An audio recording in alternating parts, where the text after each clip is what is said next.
Hello everybody, this is Hammer Striker here. Today I've got an FNX-45 by FN, and as the name would imply, it's chambered in 45 ACP. And this is your classic service weapon style gun. It's a DASA. It is a polymer frame and a stainless steel slide, and it's a lot of fun to shoot at the range. So I'm going to pick it up, but I'm only going to go just so far at the moment of showing that it's clear.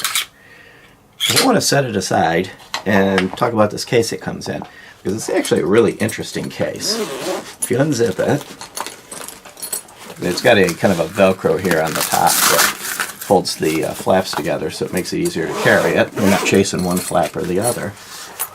But inside the gun, the case actually, you've got a lock here which you can remove and use this for storage, probably for a suppressor, seeing as this has a threaded barrel. It has two places to store magazines. It comes with 3 of these 15 round magazines, and they've got a nice polymer base plate. It's kind of rounded. These do get a little bit tough to load when they get near full, so the first 10 rounds or so go in fairly easy. By the time you get to the 15th round, you're working at it a little bit. I will say that this rounded bottom of the base plate does make it a little more difficult to set it on the table and set it upright. It wants to kind of rock a little bit, but that's just a minor nuance of annoyance. Here's a second one, and the gun would sit right here. It would actually go into this pouch, and then you can strap it down, and you can have 1 magazine in the gun. So it came with 3 magazines. Inside this other little pouch, get the Velcro out of it, it comes with a total of 4 back straps. So I'm going to set these magazines down. It comes with a small and a large back strap, one with these horizontal lines, and it gives you a good grip, but it's not all that sandpapery feeling. And then this one, which is a little more sandpapery feeling. So it comes with a small and a large of either of these, and that comes right with it. And then it comes with this little plastic case, and what's in here are the parts for the optics ready, which I hadn't shown that to you yet.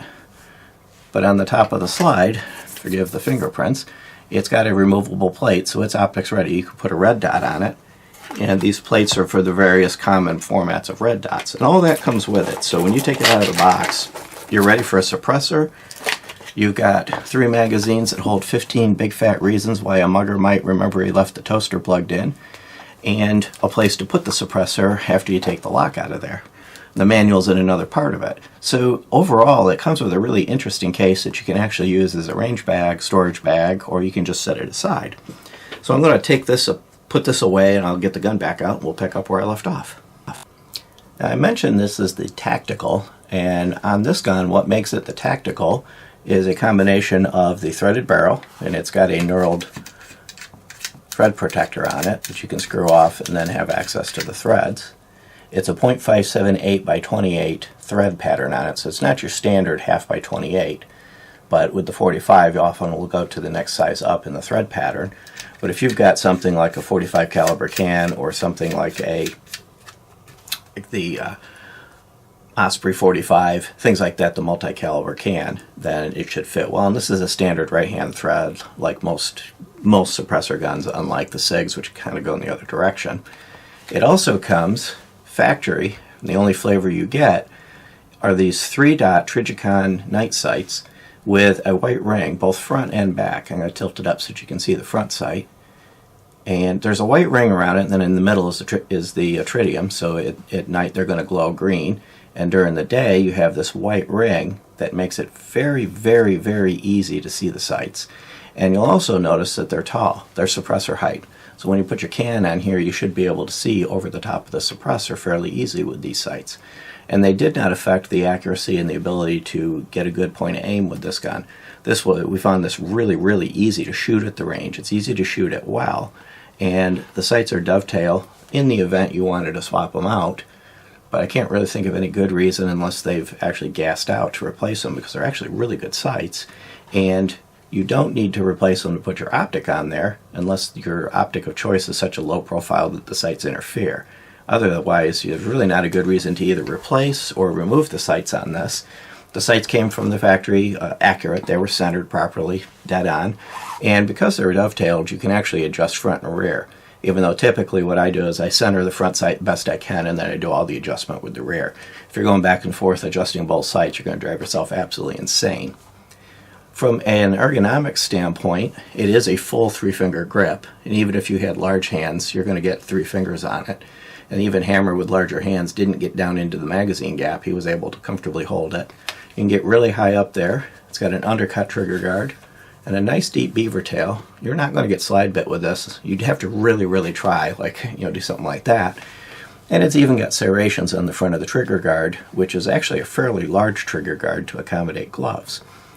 It has a standard Picatinny rail, and this is actually a 1913 standard rail. Front serrations if you want to do your press checks. Rear serrations. The serrations are not overly pronounced, but they're easy to get a hold of. You had no trouble grabbing a hold of it and cycling it. They're well done serrations, but they're not overly pronounced. The top of the gun is the same kind of the matte finish as the whole rest of it, so you're going to minimize glare. Overall, it's just a well laid out, ergonomically comfortable gun, and with the ability to choose whichever backstrap style you want, allows you to flexibly customize it to what you need, and there is a lanyard loop. So it's got all of the tactical features you might want. And FN did not forget about the southpaws in the audience. You have ambidextrous safety, slide stop slide release, and magazine release. You can release the magazine from either side without having to reverse it or do anything else to it. So in that case, I'm right-handed, but I just reached in with my finger and I was able to pop it. So it pops well and it works smoothly. So from the overall controls and design and grip of this gun, it's quite well done. As we mentioned, we found it really easy to shoot this well, pull nice groups with it. Part of that is the trigger. Now I did mention this is a DASA. So let's flick the safety off, and of course we'd already previously cleared it. Cat didn't load it while we were doing the video. Now it's in single action mode. So a lot of these have this one little click, and so does the 9. It doesn't hurt anything, it's not a malfunction, and it really doesn't do anything. It doesn't change anything about the trigger.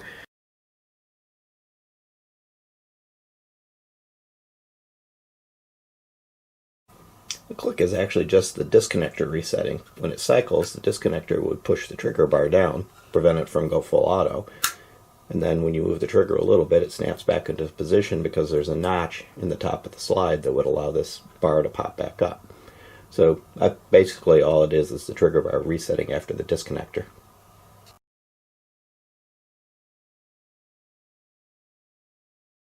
But sometimes you will get that little click on take up. There's a little bit of take up, not a lot. We're way at the back, and then you get a nice short crisp break, and you'll see there's an over travel stop built into the trigger. Kind of sticks out the back. And I'm going to show you the reset. Not a super short reset, but it is quite a nice reset. It's audible and tactile. A little bit of take up to get back on the wall, and then you've got that short crisp break again. Overall, it's a very nice trigger. Now, that trigger comes in around 4.5 pounds.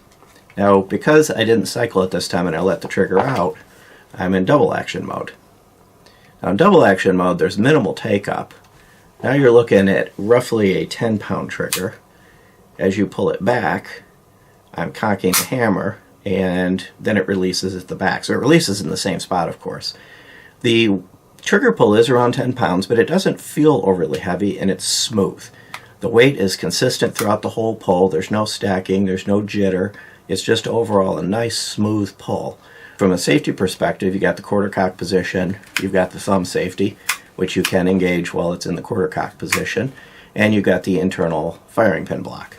And one other safety feature that I failed to mention that's actually even better than putting it down manually is to use the decocker, which it comes with, and it'll set it on that quarter cock position.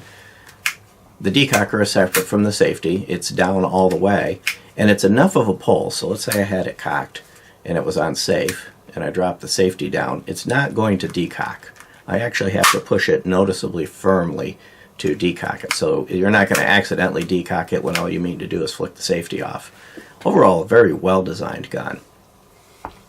It does have loaded chamber indicator here. This will protrude a little bit. You can see it on the extractor. It'll protrude a little bit if the chamber is loaded. When there's a round in the chamber, that'll stick out just a little bit. So it's got all the common safety features that you would expect both on modern guns with the striker block and on these DASA style service weapons with the thumb safety, quarter cock position, and decocker. There's really not any additional safety features you might need. Let's go into a few of the specs before I take it apart. Nothing ever would claim to be small on these style guns. It's 8.6 inches front to back. It's 6.5 inches tall, and it's 1.58 inches thick. These are not guns that you would really expect to be small, and it's not light either. It's 33.3 ounces.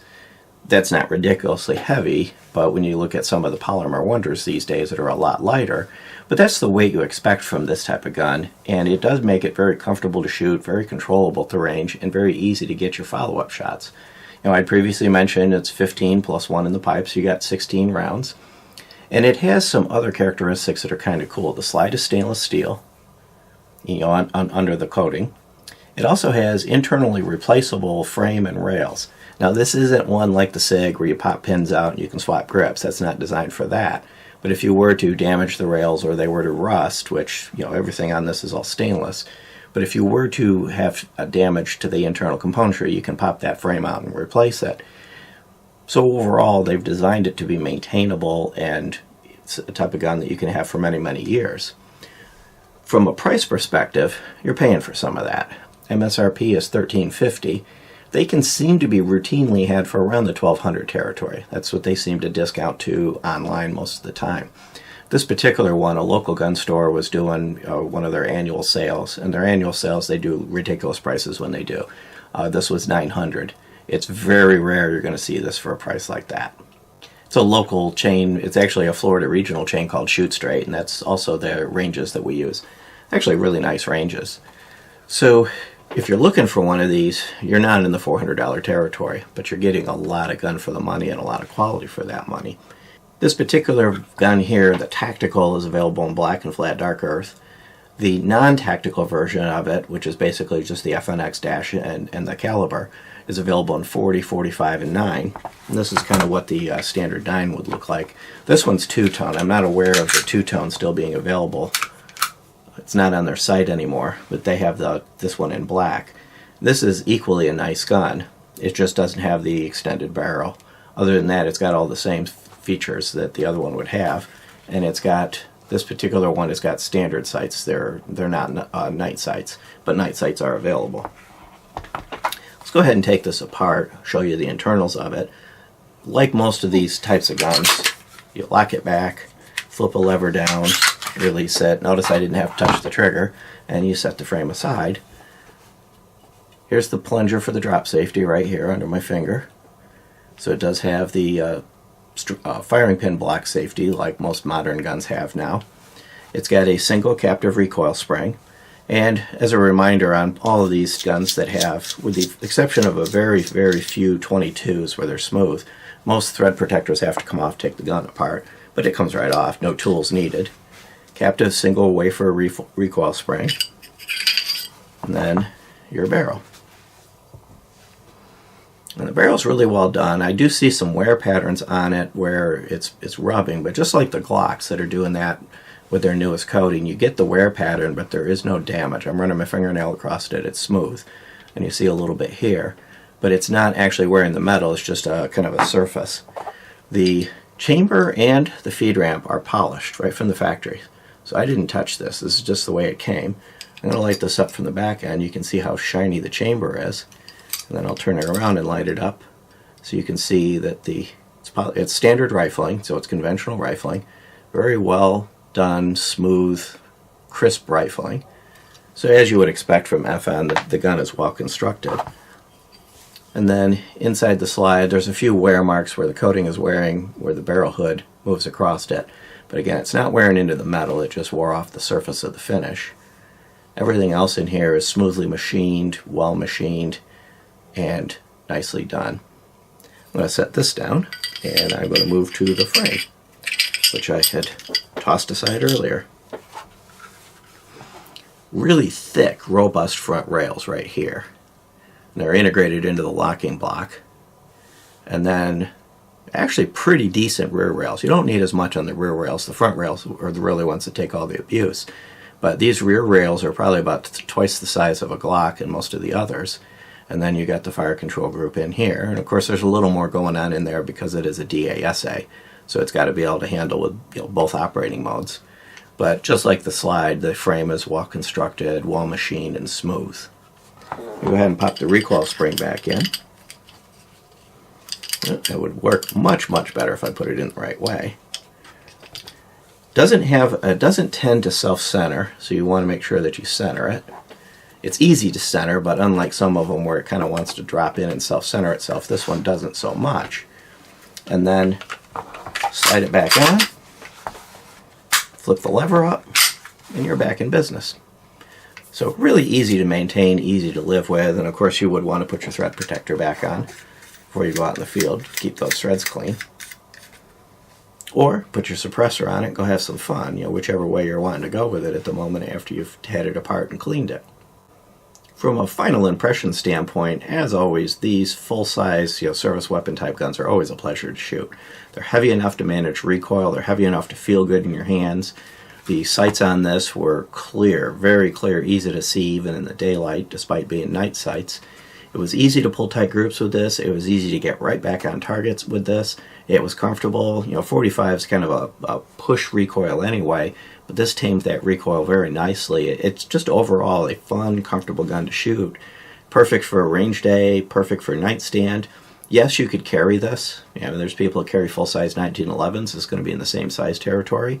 There are probably better choices for carry that are lighter and thinner. But whatever it is you've got in mind for this thing, it's going to do it well, and it's going to be pleasurable while doing it. Beyond that, if you like our videos, please give us a thumbs up, share, subscribe, click that bell up there if you do. Check us out on Patreon, Gunstreamer, Twitter, Instagram, Facebook, and have a great day. Thank you.